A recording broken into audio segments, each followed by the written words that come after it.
The ongoing feud between Blake Lively and Justin Baldoni is only escalating as their trial approaches. However, amidst all the drama, there have been some hilariously ridiculous moments that are too funny to ignore. We've compiled 9 of the most outrageous ones, guaranteed to have you laughing until it hurts. Speculation, theories, and rumors about what went down between Blake and Justin on the set of It Ends With Us have been swirling, and you're about to witness one of the most absurd ones yet. I was a huge Britney Spears fan in high school. What adolescent boy wasn't? And you can probably guess whose dress Blake Lively wore to the premiere. It's Britney's actual dress. It's her actual dress. Yes. I know, it's Good. like, in time for the box. it should be in the Smithsonian or the Met.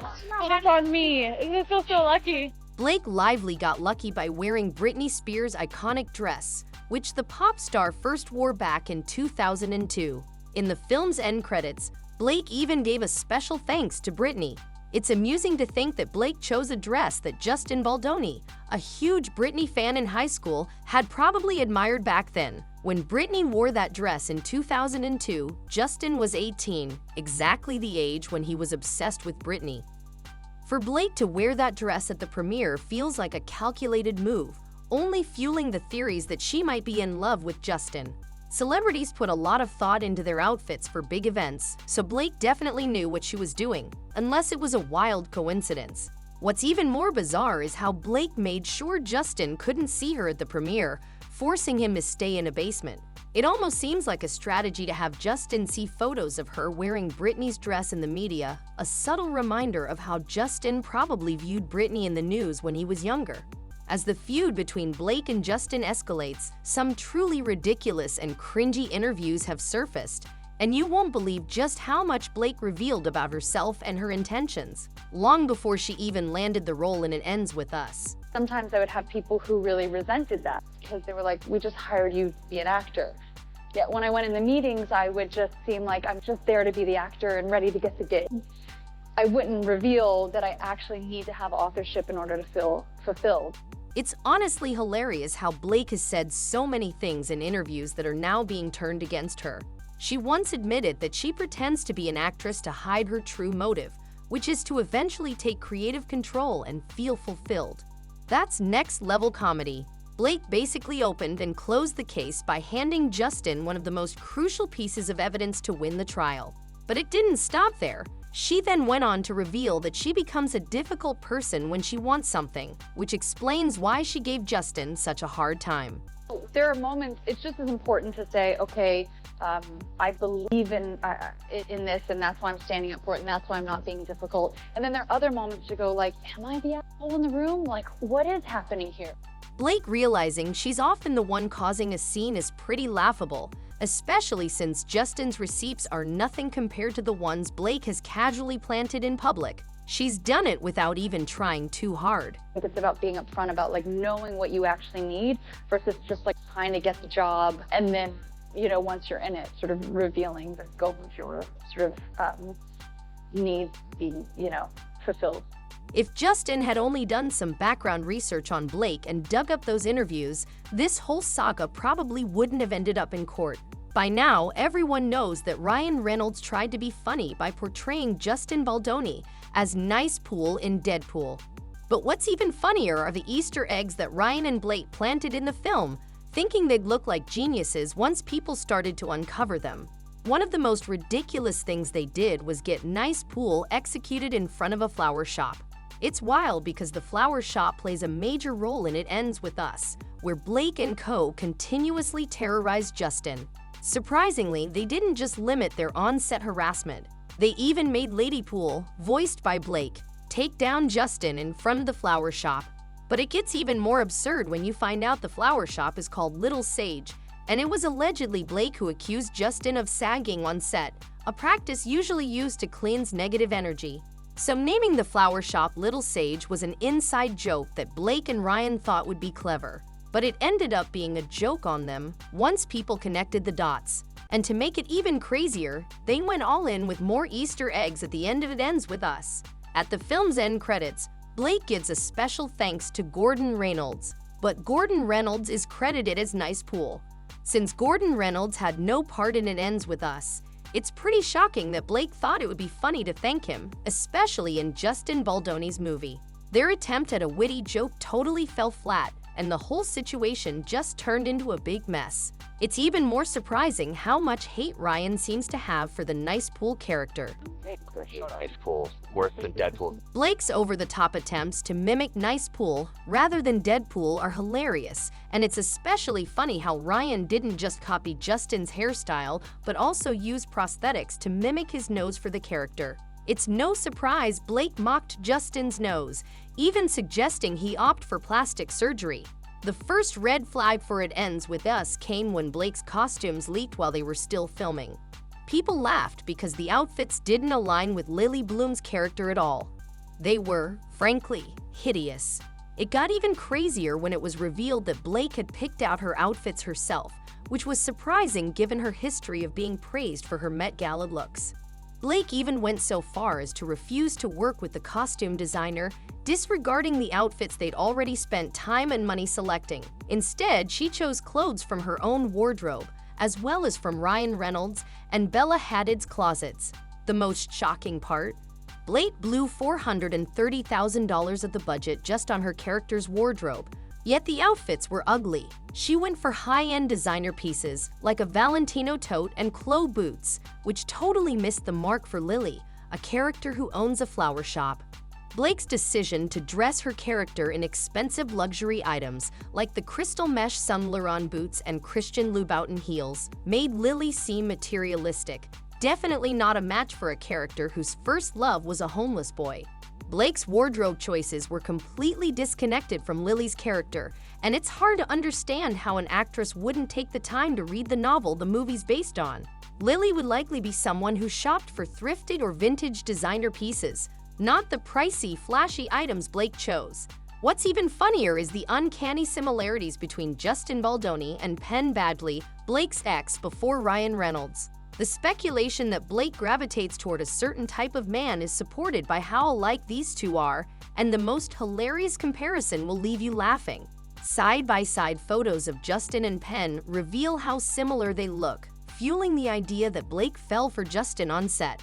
To top it all off, Justin's 2 a.m. voicemail to Blake sounds eerily like Joe Goldberg, the character Penn portrays in You. It's almost as though Blake will never be able to shake the rumors that she was romantically drawn to Justin, especially since she texted him in a cringy and confusing way about one of their scenes. In the text, Blake deflects to a personal angle, saying, "If you knew me longer, you'd understand how flirty and yummy the ball-busting would play. It's my love language. Spicy, playfully bold, never with teeth." She even added that she could act it out for him the next week, which just made things even more ridiculous. Justin's reply was much more grounded, deflecting the awkward message to remind her he's a family man. But Blake didn't stop there. She once sent Justin an entire paragraph comparing herself to Game of Thrones' Khaleesi, Daenerys Targaryen, and hilariously named Ryan Reynolds and Taylor Swift as her dragons. It's so amusing because Blake seems to crave the power that Khaleesi had, but doesn't seem to realize how it all ended for her character. This comparison is even funnier when you consider Blake didn't even finish Game of Thrones, despite casually making the reference after an interviewer planted it in her head. It's all just one laughable, cringy moment after another. I totally picture Blake in the Game of Thrones world, right? Can't you? Is a dragon? Maybe like you kind of have Mother Dragon hair going in a good way. It's absolutely wild that Blake not only embraced this narrative but fully believed in it, even going so far as to name her dragons and use them to supposedly threaten Justin Baldoni. Despite many of the cast members seeming to align with Blake and joining her on the press tour, some of their interview moments have been downright ridiculous. The facial expressions of the cast whenever Blake spoke were pure gold, as if they were silently questioning the whole situation. It's as if everyone could tell there was more to the story than what was being said on camera. In the movie, she's not doing me. She's bringing herself to the role as a young Lily.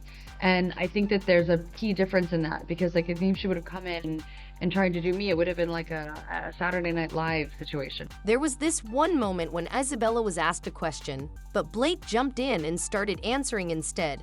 It was clear that the young cast was totally exhausted by the situation. But the funniest part is that Blake was so self-absorbed she didn't even notice their body language. It's like she was completely oblivious to how her co-stars were reacting. Earlier, we touched on how people started digging up old interviews of Blake, revealing some rather negative impressions, especially towards interviewers. But when she isn't awkwardly congratulating a host on a pregnancy bump that isn't even real, she's busy getting them drunk, even though she doesn't drink herself. It's a bizarre mix of tone deafness and awkward humor, making the whole thing even more cringeworthy. Magnus. Yeah. When I saw you earlier, you said, "Oh, let me get a shot." And I thought you meant of alcohol, but you meant a photograph. So guess what? Time to put up. And what are we drinking? Aviation American Gin, who's owned by a very, very sexy man, who also happens to be my husband. Blake's interview, where she shows up to promote her husband's martini without the interviewer even noticing, is just one of the many ridiculous things that resurfaced amid all the controversy. To make it even more absurd, she insisted that the interviewer drink it, even though it was way too early in the day for alcohol. The whole situation just feels completely out of touch, adding another layer to the already bizarre narrative around Blake. Starting early. Yeah, we are.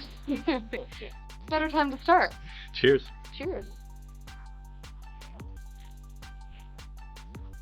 How did the taste test happen? Good. Oh, your voice went higher an octave. Just, come on, just shoot it.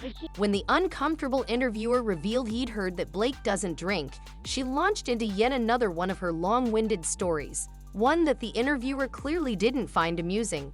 It was an awkward moment, with Blake seemingly oblivious to how out of place her story was, making the entire situation even more cringy. I hear you don't drink, right? I don't drink, no. This is coffee. But So- it's a martini glass. Isn't that classy? I don't even like coffee.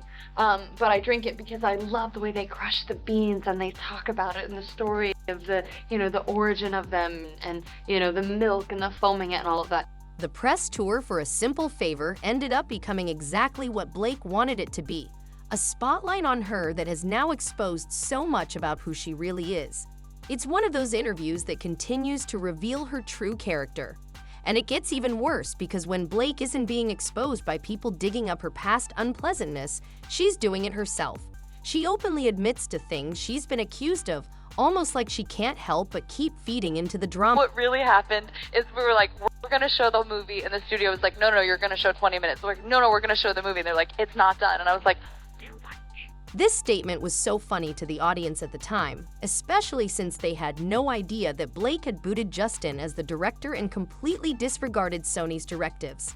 What makes it even more hilarious is how Blake outdid herself again without a second thought, completely oblivious to the fact that all these bold, arrogant statements would eventually come back to bite her.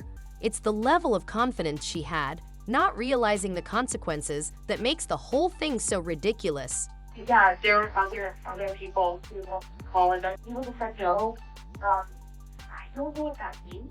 So instead of I would go on find the definition of that. It's so confusing. It was pretty bold for Blake to completely hijack the movie from the director and then publicly make all these statements. It's hard to believe someone could be so tone-deaf to the situation. People were taken aback when they saw Ryan Reynolds promoting It Ends with Us with his friend Hugh Jackman and even his mom, yet leaving out Justin Baldoni entirely. The promotion started off on a relatively normal note, with Ryan asking Brandon about his on-set relationship with his wife. But things quickly took a strange turn when the conversation shifted to topics like meth and how Ryan Reynolds had coped with his father's death. The whole thing seemed to spiral away from promoting a movie, making it all feel really disjointed and uncomfortable. Do you know that Ryan lost his father in 2015? I'm sorry, and living with Ryan must have been incredibly hard for him. Bro. This line, along with many others from that promo, has absolutely no connection to It Ends with Us or Deadpool, which makes the whole situation even more ridiculous. The drama just keeps escalating, and it's clear that things have gone off the rails. Thanks for following along. Make sure to subscribe to my channel for more videos.